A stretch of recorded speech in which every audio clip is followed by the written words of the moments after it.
Good evening, everybody. Hey, it is John Lone King, and I am here tonight to once again go through the Dream for All program, help you understand how it works. Everything you need to know about whether this is a good program for you or not is what I'm here for. So this is intended to be as interactive as possible. So if you have questions about anything, post them in chat, whether you're watching via Facebook, via YouTube, or via the webinar room.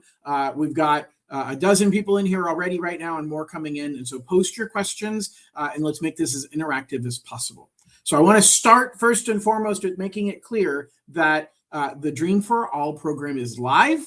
It is time to register. It is time for you to get out there. And if you have a pre-approval letter from a Cal HAFA approved lender, then you need to get your information put into the Dream for All portal. I went through in great detail yesterday. I did a live stream that for 45 minutes I covered from start to finish how to fill in the information in the portal. And today I'm going to go big picture, kind of talk about the program, but I want to start by talking about some of the concerns that I've been hearing about recently. So one of the concerns I've heard from multiple people is fear about, gosh, Sean, is this a good idea? I'm not sure if I can get the price point that I'm looking for. I'm not sure if the payment is going to match what I want. I completely understand those feelings. Like buying a home is a pretty serious step to take. Not only is it serious from an emotional perspective, but it's serious from a financial perspective. And there's a lot of unknowns that come along with it. And you know what? This Dream for All program is adding a whole nother layer of unknowns. It's adding a whole nother layer of questions about, how is this going to work for me? Is this going to be able to be successful in getting me a home? And the number one thing that I'm telling people is we don't know even how many people are going to be in the lottery. We don't know how many people are going to get selected. We don't know when those things are going to be announced. And we don't know where interest rates are going to be at that time. We don't know what house prices are going to be at that time. We don't know what your income or the income limits are going to be at that time. And so right now, you're really just giving yourself the chance to take advantage of this program down the road. You're not obligating yourself to take advantage of it. You're not committing to taking advantage of the program. All you're doing is putting yourself into the lottery. You're giving your credit. You're having a lender pull your credit. That lender hopefully is me. Scan the QR code up above. You don't have a pre-approval letter, but you're having a lender pull your credit. You're having a lender take a look at your income. You're having a lender evaluate, can you qualify? And for some people, the answer is yes, but not for the amount I want. I talked to a client the other day who wanted to buy a house in the high 1.5, $1.6 million price range. And I explained you can't go that high with the Dream for All program. And B, your income doesn't take you that high to be able to qualify to buy a home. And as I talked to the client, they said, well, John, I guess, I could probably move out of the area that I'm in because I work a remote job, but I don't know where I'd want to move. And I don't know where I'm going to decide to make that move to. And so I'm not sure if I want to do this or not. And I said, that's a really fair concern. And that's a big decision to move your family, to move your life out of the area that you're living in right now. But you don't have to make that decision today. The decision you're making today is, am I willing to let somebody take a look at my credit and my income? And am I willing to then spend 10 minutes, 15 minutes inputting my information into their system at Cal HAFA so that they can register me for a lottery? Then it's chance, then it's luck. And if you get it, you have 6 months to use it. You don't have to make a decision right away. So you have 6 months to use your voucher if you're selected to win. I'm getting more people that are coming in different platforms. If you have questions about anything related to Dream for All, post it. It's helpful to me to make this as interactive as we possibly can. So I want to start by talking about what the numbers are. The numbers from a lending perspective, from the structure of the program perspective, the numbers are $150,000 is how much you're getting in down payment assistance that you make 0 monthly payment on. We got our first question, so I'll pull that up in just a second. Ruslan, thank you. So that is a great question, Ruslan. So I'll kind of cover that right now. So you've got $150,000 is the big number, and that's what you have in down payment assistance. Now you have 3 ways you can spend that money, and only 3. And it really ties into what Ruslan's question is right here, which is you can use the money to pay the down payments. And by the way, you get 20% of the purchase price up to $150,000. So if you buy a $1 million home, you get $150,000. You buy a $500,000 home, you get $100,000. So you can use that money. Let's use the $500,000 example. You can use that money to buy a home at $500,000. You put the full $100,000 as a down payment, and you're only making a payment on $100,000. Excuse me, on $400,000. You're making a payment on $400,000 instead of making a payment on $500,000. So it saves you a lot off of your monthly payments. Or you can say, you know what? I don't want to come up with extra money out of my pocket. I don't want to pay the closing costs. So you would take part of that $100,000 on that $500,000 home, and we'd apply that towards closing costs. And then you would actually have 0 money out of pocket, but you're borrowing more than what the home price was. So that's the negative. The negative is you got into this with a loan amount between the big loan and the assistance loan that if you don't pay your own closing costs, you're adding it to the loan amount, and now you owe more than what you bought the house for. Now, as long as house prices go up, you're fine. If house prices stay the same, it's going to be very difficult to refinance even if interest rates drop. And if house prices go down, well, then everybody's in trouble as far as refinancing. And so that's definitely a concern. But in the short run, this is the most common way that people have. I've helped 58 people use the Dream for All program. I still have one in escrow right now from the 2024 money. So that'll be my 59th. And then I can't wait for one of you guys to be my 60th when I take care of you once you get your voucher in a few months. And a majority of the people who did this program, they didn't pay the closing costs out of their pocket. They rolled them into the loan amount so that they had almost no money, in most cases, 0 money out of pocket. And it's only a minor increase in your monthly payment. So I'm going to share my screen. I'm actually going to show you my calculator. So I have a calculator that I have created. So this is mine. Let's get rid of Ruslan's question. There we go. All right. So this calculator goes through all of the different scenarios. So let's zoom in here a little bit. And you can get this, by the way, if you scan the QR code that is right up there, right there. And you click in the top right corner where it says calculator. So the QR code is going to take you to this page, and right here on the top right, you're going to see where it says calculator. And you log into the calculator, you fill out some of your information, and then you can run numbers and you can run scenarios and says, well, hey, based upon my income amount, buying in the county of San Diego on a $750,000 purchase price, here are my 3 scenarios. So my 3 scenarios, this is what Ruslan was asking about. Lowest amount of cash to close. 0 cash out of pocket. 0 cash out of pocket. Now, today's interest rate, my calculator updates this every day. CalHAFA publishes the rates. You are getting the loan from the state of California. I am facilitating it, but both loans are coming from the state of California. The big loan that you are making a monthly payment on, and the small loan that you're not making a monthly payment on. Both of those come from the states, and the state determines the interest rate. It's actually right here on the state's website. You can check it every day if you want. And it tells us right here that a Dream for All conventional loan today is at 6% or 5.8. Say, well, John, I pick 5.875. Thank you. The difference is whether you're low income or not. So low income has to do with each county, and I actually have the income limits down at the bottom. Maybe I don't. I thought I did. Anyway, maybe it's not on the screen. But the income limits, you can look up the income limits on my page right here. You can go to menu and resources or the FAQ, and you can look up those income limits. So right here, we are saying, hey, if the interest rate is at 6% on a $750,000 home, your payment is $4,822, $4,822. If you paid your own closing costs, okay, you're looking at around 4% of the purchase price in closing costs. That is a rough number. There's so many things that can make that higher or lower, but it's a really good rough number. Okay, so I use that as a ballpark, which means if you are buying a $750,000 home and you want to pay your own closing costs, you're looking at about $30,000 out of pocket, and your payment is $45.97. So the truth is, it's only saving you about $225 a month for putting out $30,000.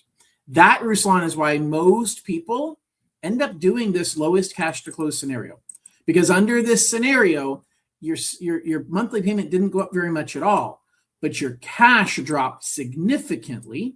And then there's the other side of the spectrum. There's the maximum amount you can put out of pocket. So I said there's three scenarios. You can do anything in between, but three scenarios in general that most people focus on is either, hey, I'm just going to pay my down payment. I'm going to have the program pay my down payment, and I'm going to pay my own closing costs. Or I want the maximum out of pocket that'll give me the lowest monthly payments. The most you're allowed to put out of pocket in this program is 5% of the purchase price. It doesn't matter the purchase price. 5% is the most you can put out of pocket. Now, one of the things I'm getting more and more questions about, especially people in the San Francisco Bay Area, in Los Angeles and Orange County, is they're saying, John, that's great, but I can't find homes at that price range. I've got to buy something at 1.3 in order to find a good home. And you can still do it. Okay. So obviously what we have to worry about is we have to worry about did I find my first error in my calculator? Maximum purchase price allowed. See, that's not true. It's the loan amount. So the maximum is the loan amount that you are allowed. And the maximum loan amount, I created this calculator myself, and I'm very, very proud of it. I haven't found any issues with it, but I think I might have found one. So let's look here, county limits and conventional lending limit. And you can search whatever county you want. San Diego is 1.149. Okay, well, San Diego, so my numbers are correct. It is different. And let me actually look at, let's just Google it. Conventional 2026 conventional. Conventional loan limit, San Diego County. All right. And it is going to tell me 1.104. Is that what I had right here? I had 1.149. I need to double check my math, or this AI thing is wrong. San Diego loan limits 2026. Anyway, well, the point is, and I got to double check that. So clearly there's a little bit of something off there. But if you were in Los Angeles County, 1.149, San Francisco, I got to double check that. I think I might have found my first bug in my numbers. I'm really sorry about that on the high end, but most of you are not looking at the highest end. But let's go back and just say, hey, I want to buy a $1.2 million home. Okay. So you're buying a $1.2 million home. Well, this person doesn't qualify because their income isn't high enough. But realistically, you can buy a home as long as when we look at the purchase, even with zero out of pocket, okay, zero out of pocket, because what's happening is we are loaning you $150,000 from the state. Part of that money is going to pay towards closing costs. The rest of it is being used for a down payment. So you're actually, in this case, borrowing $1,110,000, but you can technically do that using this program. Okay. Glenn, I will happily do that. That's more of a inside baseball question. Glenn asked about the realtor profile. I will for sure do that. And I apologize, Glenn. And I will make sure I have the San Diego County limits right, because I clearly am worried about that number right there. That is correct in my chart. So anyway, what I want to focus on is that you have three choices. Even if some people say they think you can't buy higher than a $750,000 home, you're wrong. Even though the money that they're providing, 20% of the purchase price, caps out at $150,000, it doesn't mean you can't buy it more than $750,000. It just means if you're buying it $1 million, so let's use $1 million as an example. If you're buying at $1 million, you are looking at a down payment assistance from the state of $150,000, but $50,000 of that is going towards closing costs. Okay, because when you're not paying your own closing costs, then you have mortgage insurance. And I budget the mortgage insurance as a one-time fee, so the closing costs go higher. And so now you're putting $100,000 towards a down, 50,000. I'm sorry, 100. Yeah, 50,000 towards closing costs, and you're borrowing 900. So you can still make it work with no money out of pocket if that's what you choose to do. Okay, so there's a lot of scenarios. If you want to run this calculation, all you have to do is scan the QR code that is up there, and you can get to this page right here. And when you're on this page, you can go and take a look at my calculator. The other things that are important on this page, apply now. Guys, it is very, very high demand. There's very, very high demand right now for this program. It's why I'm doing these webinars. I'm doing another one on Saturday because of the number of people who have questions about this program. 1 o'clock on Saturday, I'm hosting another webinar like this because there's a lot of misinformation out there. There's a lot of confusion about what is a first-generation home buyer, who qualifies as a first-generation home buyer. And it's what I want to focus on for a couple of minutes is there are 2 specific rules that you have to meet before I ever look at your income or your credit or anything else. I have to confirm by the rules of the state of California that you are, everyone on the loan has to be a first-time home buyer. Now you'd say, John, what's a first-time home buyer? Well, I'm really glad you asked, Glenn. A first-time home buyer is someone who has not lived in a home that they or their spouse owned anytime in the last 3 years. So think back 3 years. Where did you live? Did you own any of those houses? Or did someone you're married to own any of those houses? If that is true, you are not a first-time home buyer. Everybody on the loan has to be a first-time home buyer. The second rule is more complicated. It's called first generation. Everybody on the loan must be one person on the loan must be a first-generation home buyer, one person. But that one person must meet 2 rules, a rule about themselves and a rule about their parents. So remember, everybody has to be a first-time home buyer. One person has to be first generation. The first generation has 2 parts. The first part is that you personally, that one person who's first generation, cannot have had their name on anything mortgage or housing related anytime in the last 7 years. So if you owned a home in 2015, you sold it, you're fine.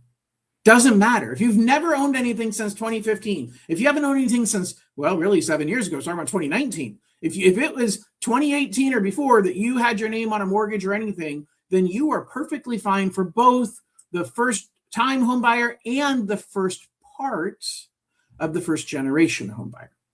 But there's a second part. So one person has to meet both of these parts. Nothing in 7 years, ownership, deed on a loan, co-signing, nothing in 7 years, and their parents. Their parents cannot own a home today in the United States if they're alive. If their parents are deceased, they cannot have owned a home the day they passed away in the United States. There's one exception to that, and that is if you ever spent any time in foster care or institutional care, then we don't care about your parents owning a home. So assuming you haven't spent any time in foster care or institutional care, then you have to think, okay, I have 2 parents. By the way, it's biological or adoptive parents. So we all should have 2 parents in general, most of us. Excuse me. And so you have to say, okay, each of my parents, one is alive, my parents. My mom is alive, my dad passed away. Well, my dad owned a home when he passed away. My mom owns a home now, but let's just assume that she didn't. I still am not a first generation home buyer because my dad owned a home the day he passed away. Doesn't matter what's happened to that home since. Doesn't matter if my mom sold it since then and doesn't own anything. The rule is really simple. It's not, it's a little complicated, but it's really straightforward, which is it doesn't matter the why. It doesn't matter the how. It doesn't matter the circumstances. What matters is is each parent, are they alive or not? If they're alive, do they own a home now in the United States? If they don't, you're fine. If they do, you're not a first-generation home buyer. If your parent is deceased, did they own a home the day they died? If not, you're fine. If they did, you're not a first-generation home buyer. But remember, only one person on the loan needs to be first generation. It doesn't help you at all to have multiple first-generation people. It doesn't change the rules at all. But that's critical to understand those rules. Remember, I've got more people that are adding right now, so I want to remind all of you, if you have questions, I want to make this as interactive as possible. I've got a lot to cover, but I want to answer your questions, because if you have a question, it's likely everybody on the webinar has a similar question. It's like what we learned in school. There are no dumb questions except the one you didn't ask. All right, Felicia, thank you so much. Does it matter how much time you stayed in the foster care system? No. So I don't know anything about the foster care system, but I will show you right here. So we will go to the Cal HFA website, and we're going to go to their Dream for All page. And let's get rid of that so people can see the page a little bit better. And it's going to talk about documents needed. And right here, it doesn't say it there. So we got to go, right here. Yep. Foster care verification form or letter or court documents. So that's what they're looking for. It says if you spent any time in foster care or institutional care, then you are not mandated to, we don't worry about your parents and whether they own a home now or owned a home when they passed, owned a home when they passed away. So the key to this is, do you have the documentation? Do you have the foster care verification form or letter or court documentation? That's what they're looking for, Felicia. So thank you for asking that question. Again, appreciate the interactivity. So let's get on to kind of the next step. What are we looking for? So you have to qualify based on conventional guidelines. It's a conventional loan, which means it's really a straightforward type of mortgage that everybody has done for years and years and years. But there's some minimum requirements. So the minimum requirement is that you have to have a 680 or better credit score. Now, here's where I'm kind of throwing a dart. I'm throwing a dart because your credit can get better or worse between now and when you get a voucher and use it. And so I'm kind of projecting. And if your credit's okay, but it's getting better and we can see a path for you to get high enough, then I know you can get there. I'm going to let you get into the lottery, okay? Because I feel, based on our conversation, that you have the tools and the time to get your credit higher. Now, if you have horrible credit, I can't justify that. CalHFA is looking to CalHFA preferred lenders to confirm somebody is eligible. But I have people all the time that are shopping for homes as they're fixing their credit, and you have some time to get it fixed. There's a little bit of latitude there, but you got to have at least a 680 credit score. Now, if you meet what's called low income requirements, you can have a credit score of as low as 660, but that is not common. That people, I do have had some, but it's not been a high percentage of my buyers that met the low income requirement.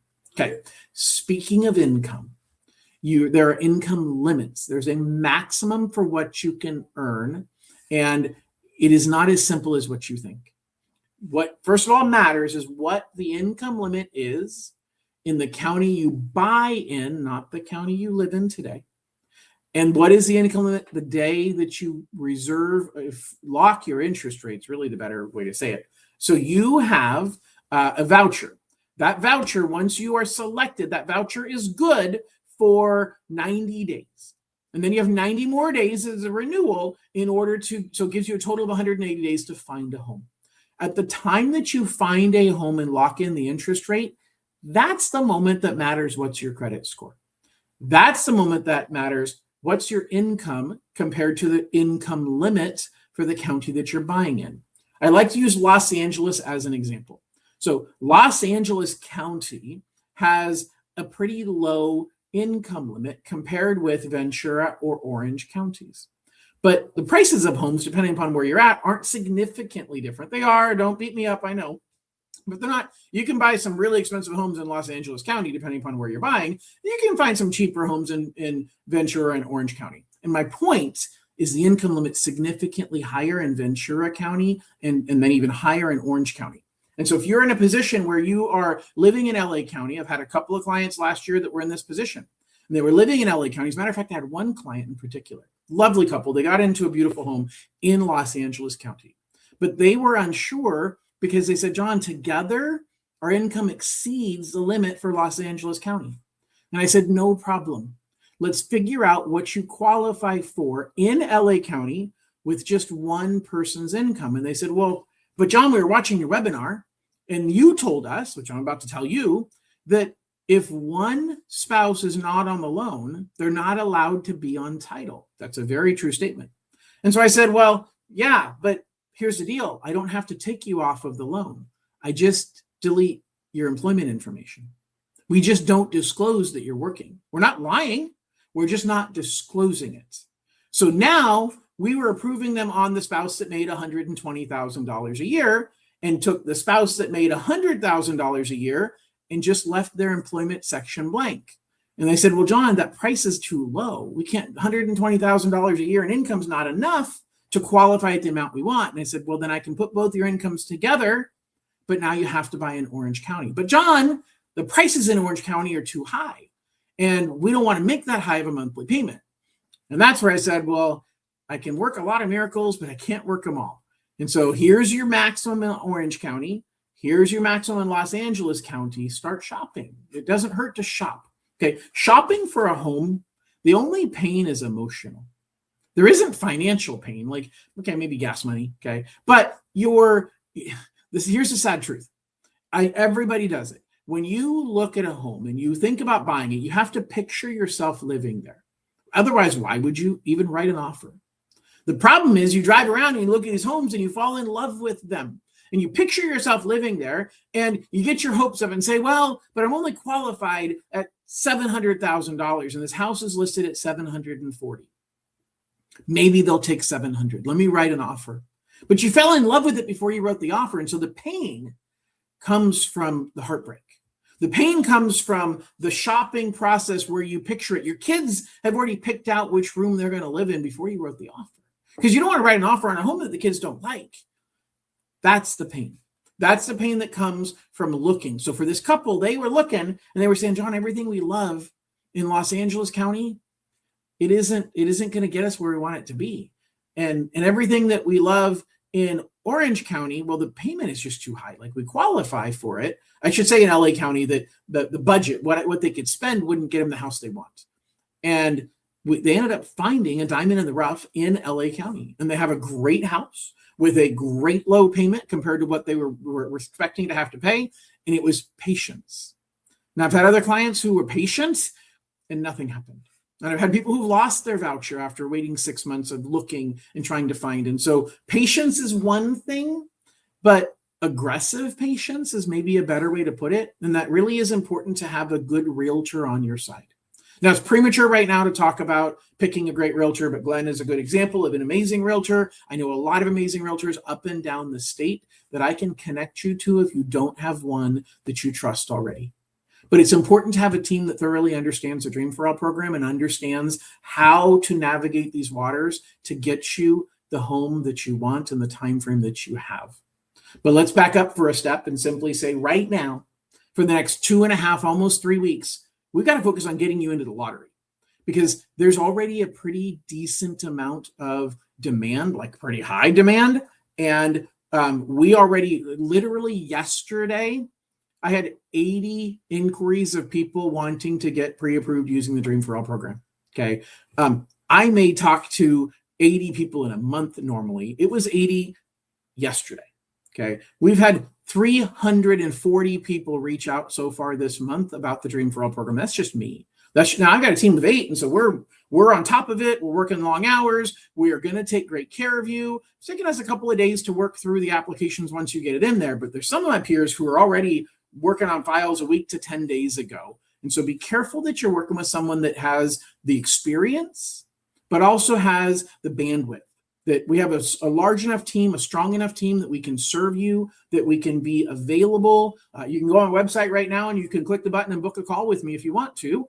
Most of you don't have to. Most of you are going to get all the information you need right here on this webinar. And then you're going to scan this QR code up here and you're going to click the Apply Now button. You're going to fill out all of your information on that website, and you're going to click submit. And then it's going to ask you to upload documentation. Now, I had a great question from a client today, and he goes, John, one of the things it asked me for was bank statements. Why do you need my bank statements? And well, there's two answers to that. Number one, today, I don't really care. Because with the Dream for All program, you can get in with no money out of pocket. So I don't care if you have any money. In the end, we need to have your bank statements because you do have to pay a few things. You've got to pay an earnest money deposit. You've got to pay your appraisal fee. You've got to pay for any inspections. We got to know where that money is coming from. Now, if you're saying, John, I'm a first-time home buyer. My parents don't own a home. And so you're talking about these words like I should know what they are. No, I don't think you should know what they are. But I want to focus on kind of the task at hand. So starting March 17th, maybe March 18th, because March 17th is St. Patrick's Day, is a good Irish boy. I got to celebrate. But starting March 18th, I'm going to be focused on teaching you everything you need to know about home ownership. I'm going to focus on teaching you everything you need to know about the process of buying a home. We're going to have probably 2 months together before you even find out if you won, if you were on the waiting list, or if you were not selected. And during that time, I'm going to be doing regular webinars, continuing to do these weekly webinars, have Q&As and live streams, and lots of content to help you figure out, hey, how does this home buying process work? How do I pick a realtor? What inspections do I need on a home? The nice thing about this program is it lets us move in chunks. It lets us move in phases. And so right now, our phase is getting you into the lottery registration portal. So it starts with your pre-approval. The other things we're going to look at it says you're going to ask for bank statements. I don't care if you give them or not. It's going to ask for pay information. So if you work for someone else, if you're a W-2 employee, I'm going to want your W-2s for the last 2 years and your most recent month of pay stubs. If you work for yourself, if you're self-employed, I'm going to need 2 years of tax returns. Do not rush to file your taxes. As a matter of fact, do not file your taxes. As a matter of fact, go on extension. If you are self-employed, the number one thing I want you to hear from me today, if you have friends who are self-employed that are going to get in on this loan program, by the way, if you have friends that you want to have get into the program, scan the QR code above or send it to them as well so that I can help them. But if you have friends or yourself who are self-employed, the number one thing, if you hear nothing else that I tell you tonight, do not file your taxes until you find out if you're a winner. Because those taxes will determine what you qualify for the next year. And if you have a decent CPA, they help you show more expenses so that you have less profit. And the problem is I look at the profit. That's what you qualify for. And if you rush to file your taxes, you may file them with a lot of profit and then not get a voucher. And now you spent a bunch of extra money with the IRS in taxes for nothing because you didn't get a voucher. Or you end up filing now with too low of taxes, too low of profit, and you lose your shot at actually getting the price point that you want. I am an expert at tax returns. I truly, truly am. I can guide you on what you need to do. Now, I'm not giving tax advice. I'm not filing your taxes for you. I'm looking at your taxes and telling you if you change these numbers, it will help you qualify. But why should we make that decision now when we have time? We have time because in 2024, the only other time we did a lottery, it took them 60 days from the day that the portal closed to the day they announced the names of the winners. We're guessing it's going to be the same thing. So when you register yourself into the portal, make sure you use an email address you're going to check often, because they're going to email you if they have questions, if they need clarification, if, as Felicia asked about foster care, and maybe they need a different piece of documentation to prove that you're in foster care. By the way, I've got even more people joining right now, so this is for sure a two-way street. Please ask me questions, post it in the chat wherever you're happening to be watching, and allow me to guide you and to customize this presentation to match what your questions are. Okay, so what you're looking at is you're looking at your income.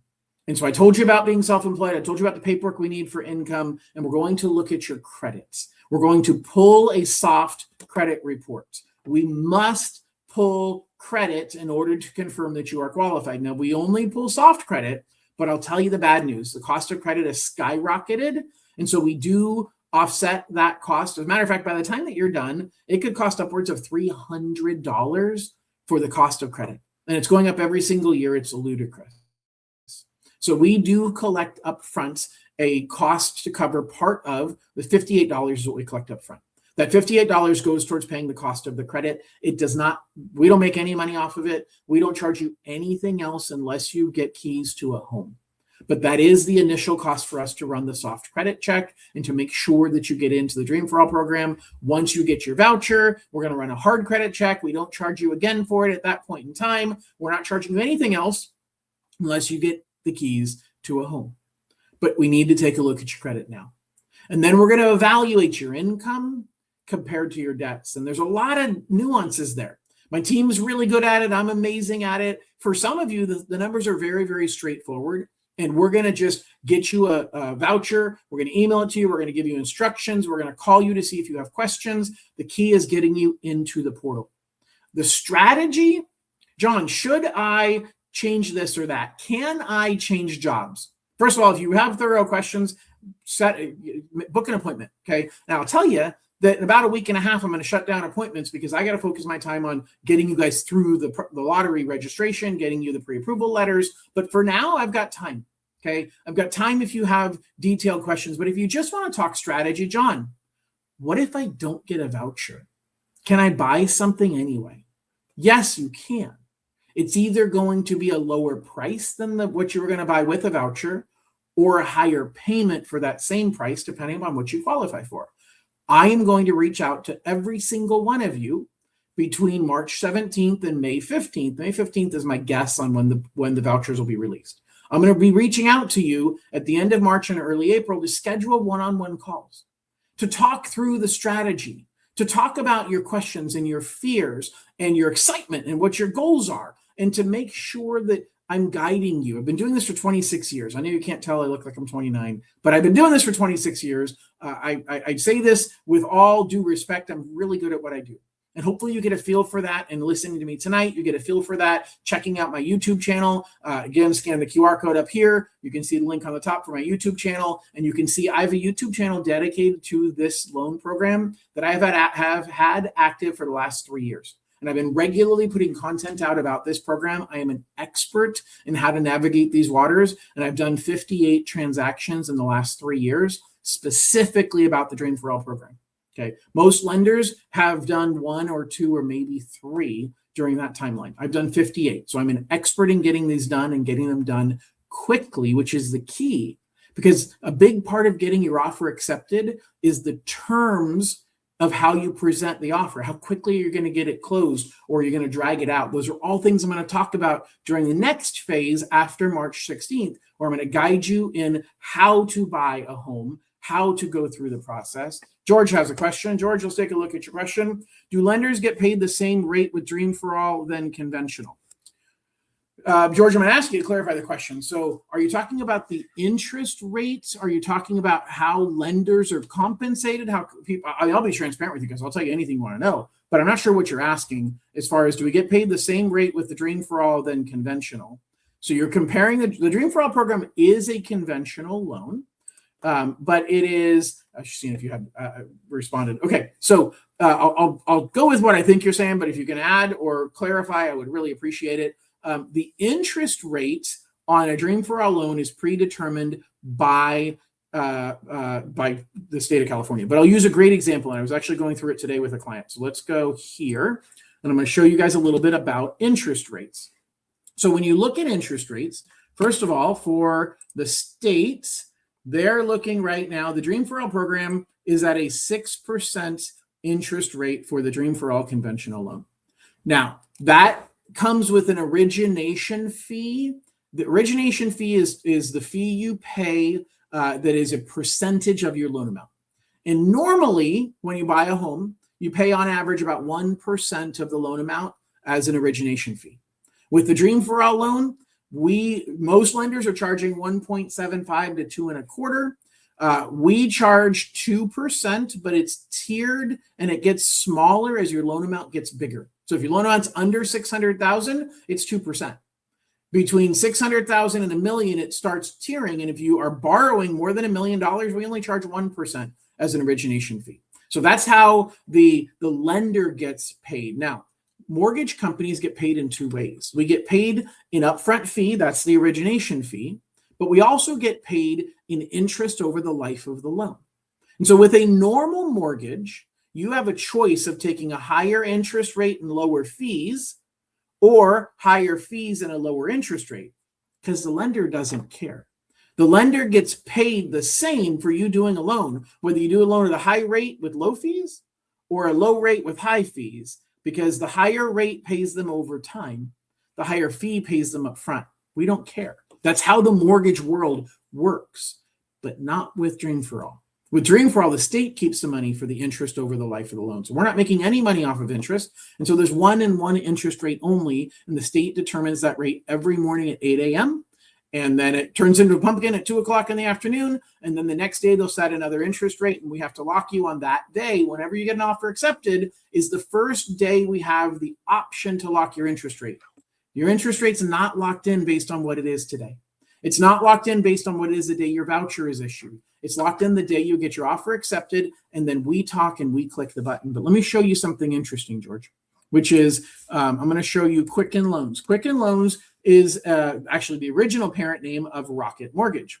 And a lot of people say, oh my gosh, John, we're paying 2% in origination fee. That's super high.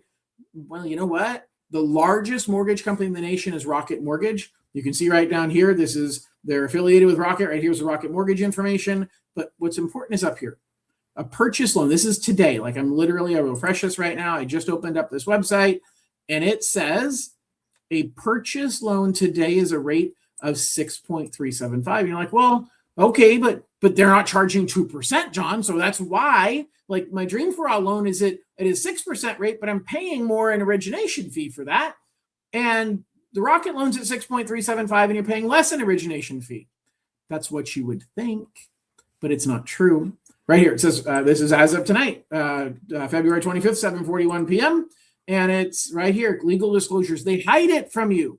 They don't want you to see it, but they say right here in legal disclosures, and it says the 30-year fixed rate loan, an interest rate of 6.375 is for the cost of 1.875 points.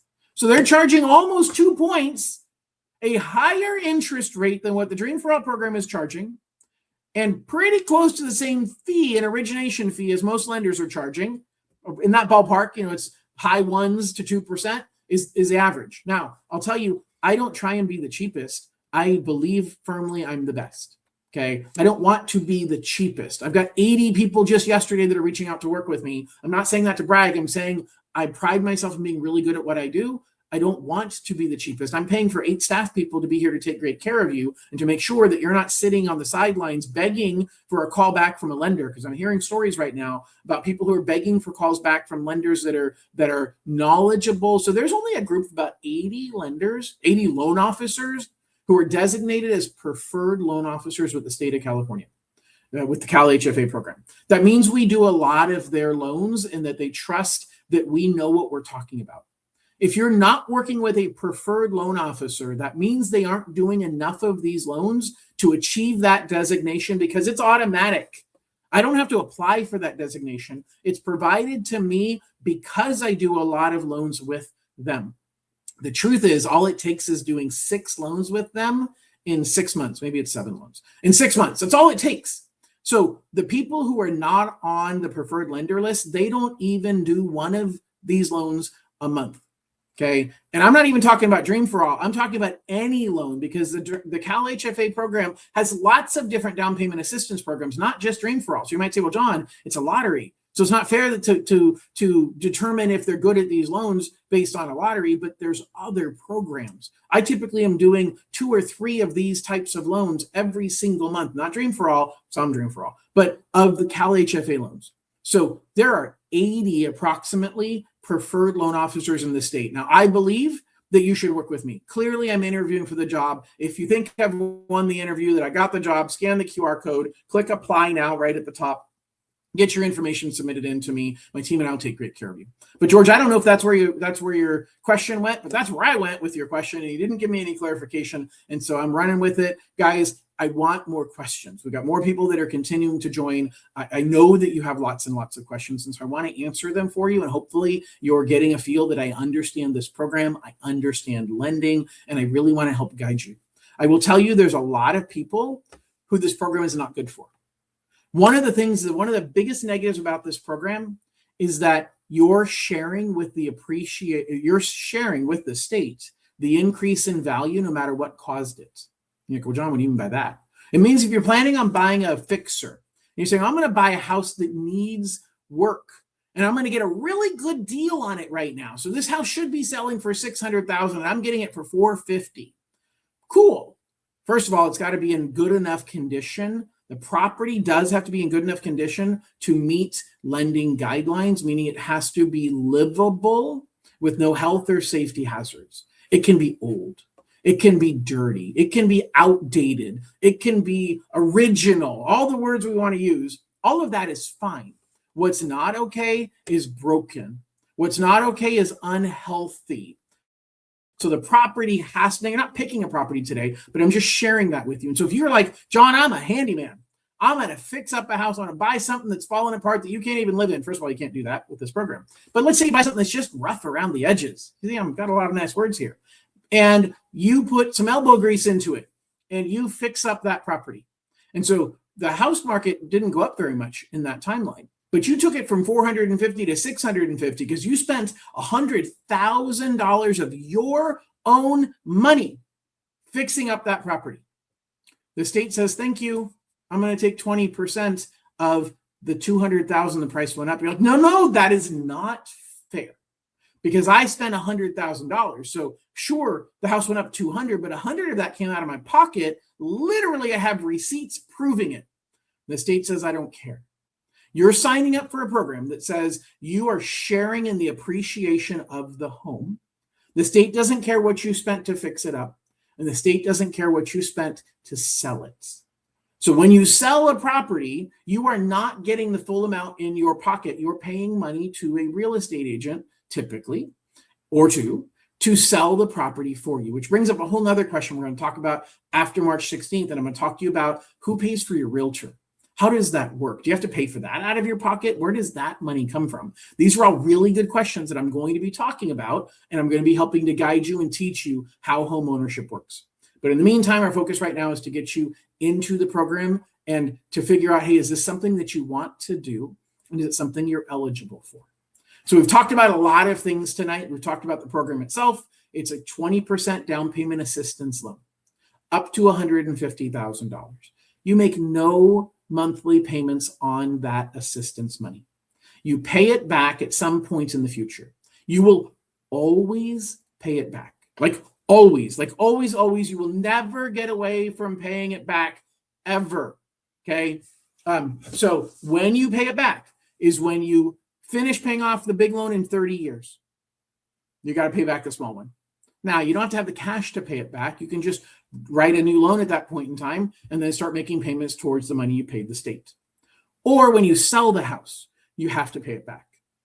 Or when you refinance, but there's one caveat, there's one loophole on the refinance. And that is if you want to refinance just to lower your interest rate, you can do that once. Okay. Now, in general, rates haven't come down enough for it to make sense. I haven't done any refinances yet. I talked to one of my past clients that I helped buy using Dream for All a year ago, and I think the numbers make sense for her. In February of last year, rates had spiked up, and we ended up locking her at 7.375. That's about the highest. Now, I have multiple people we locked at that rate. So that's about the highest. And today she can refinance at 5.875. So it is a really good deal for her, and we're likely to pull the trigger. I'm going to send her updated numbers tomorrow morning to show her exactly what it's going to look like. She can refinance that once without having to pay back the money to the state. Now you're thinking, well, John, but if I want to refinance a second time, let's pretend that she does that with me now, and then rates go down to 4.5, she'll want to refinance again, and she can. And you're like, well, how am I going to come up with that much cash out of my pocket? You don't. You include it in your new loan, but it makes your monthly payment higher because now you're starting to make payments on the full amount. So that money comes home to roost at some point in the future. It's not a grant. It's not free money. It's never forgiven. You're never getting away from paying it back. That's the critical thing that I want you to understand. This is not something that you can just say, I'll wait it out like a staring contest. And if I don't blink, then they don't get their money. The state's going to get their money no matter what. But I'll tell you what, if you don't like the program and you don't buy a home, all you're doing is feeding your landlord's equity, because the home prices, two things cause you to get equity. Okay. Sarah, I was just thinking of you. So you were like literally, okay. So Sarah, Sarah literally asked a question that I'm like, oh, I have the answer. Forgive me. I didn't remember what your name was, but I was thinking of you. And then there you go, asking the question. I did get your answer and I'll give it to you in just a second. So there are two ways that you gain equity in a property. Now, what's equity? Equity is the difference between what you owe and what the house is worth. Well, given that definition, the two ways that you gain equity is for the value to go up or your balance to go down. And if you're a renter, you can't control, renter or homeowner, you can't control values going up or down. But you do control every single month making a payment towards the mortgage, and that brings your balance down on the mortgage. And so you might say, I don't want the state to get 20% of my appreciation. Awesome. Then you get 100% of nothing. As a matter of fact, you're giving your landlord 100% of the appreciation because you're making a payment for them that's paying down their mortgage. So that money's going into their equity, not yours. So you're still making a payment and you're getting 0% of the equity, or you do the Dream for All program. And if you do the Dream for All program, you get 80%, not 100. All right. So Sarah had an amazing question the other day about the beneficiary. So Sarah's question goes like this. If Sarah, correct me if I'm wrong, but I'm pretty sure I'm right. If you buy a home and the home, and I believe we were talking about a husband and a wife or a spousal situation, and the property is only in one person's name, and they put the property in a trust, and then that person passes away, does the Dream for All loan need to be paid back, since the person who was the borrower and is the person who was the creator of the trust, if that person passes away, do you have to pay back the Dream for All loan? And the answer was simple, but not simple, which is as long as the heirs are allowed to keep the property in the trust, you're fine. So it comes down to how the trust is written, and this is way over my pay grade. Okay, so we've got a question here really quickly. I'm going to kind of pull it together. So Too Honest Dom says, can I put a property in trust? The answer is 100% yes. 100% yes. But the trustees can only be the borrowers on the loan. They can't be anybody who is not a borrower on the loan, but you can for sure put the property in a trust, no problem at all. What you cannot do is transfer the property out of the trust and into the name of someone who wasn't the original set of borrowers. As soon as you do that, the loan is due and payable. So Sarah's question was, what if that person passes away and now the heirs take over, their spouse takes over? Can they continue with paying the payment on the big loan and not have to pay back the Dream for All loan? And the answer is yes, as long as the trust is allowed to continue owning the property. That's the key. So you have to talk to your attorney, Sarah. Hopefully that helps answer your question. I got it straight from the people at Calhaffa on Monday. I made sure to ask your question. And so you have to talk to your trust attorney. Maybe you are one, I don't know. But you have to talk to your estate planning attorney to find out, hey, is there a way to write this trust so that if that person passes away, the trust can continue operating as it is without transferring the ownership of the property to the name of the heirs? And if that's the case, then you can do that. All right. So Sarah says, thank you, and I'll come to you for the refi. Thank you. So I'm guessing that means that you already have a property with the Dream for All program, and I'm honored to help you out no matter what. So thank you. I appreciate that. All right. So I've covered a lot. I've got 7 minutes left. If I need to go a little bit over time, I will, but I want to pause and just ask, we've got probably 24 people here right now. What other questions are on your mind? What things are burning a hole in your mind that you're saying, you know what, I just don't know if this is the right thing, or I don't know if I qualify. There's citizenship challenges for a lot of people about, hey, this is my work visa, and will this visa work? Will that visa work? There's a lot of questions about that. I'll address it just in general to say that In general, we have a list of visas or work authorization card codes that are acceptable and not acceptable. And there's lots of reasons it would make something acceptable or not acceptable, but I know what the rules are.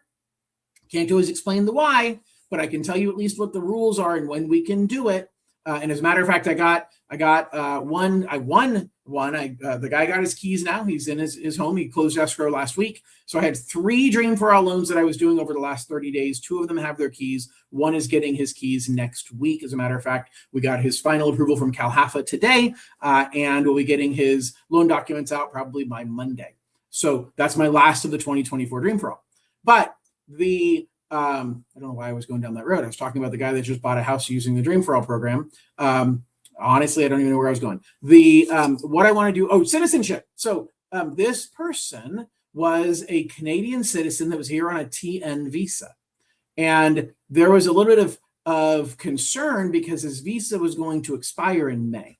And the rules say that we need to have at least 1 year remaining on that visa, but he's not allowed to request for an extension on it because the USCIS won't look at extensions more than 30 days ahead of time for this type of visa. This is at least what I'm told. And so I had to fight like mad. I took it all the way up to the top of the company, got all of our attorneys involved, and I won the fight. And he got his keys last week. And so the thing I will tell you is I understand lending. I understand the art of fighting through a deal. To give you perspective, Summit Funding, my company, I don't own it. The company I work for is the 26th largest mortgage company in the nation. And last year I was ranked number 6 in the entire nation. Out of everybody in the country, for all of the number of loans done, I was number 6. Why do I tell you that? Because A, part of it is I'm really good at what I do. And I have a lot of people who trust me and I take great care of them. B, I've got a decent amount of pull. That doesn't mean I can do things that are not allowed to be done. But it means that when we get into the gray area like this, and I yell and scream, I'm heard.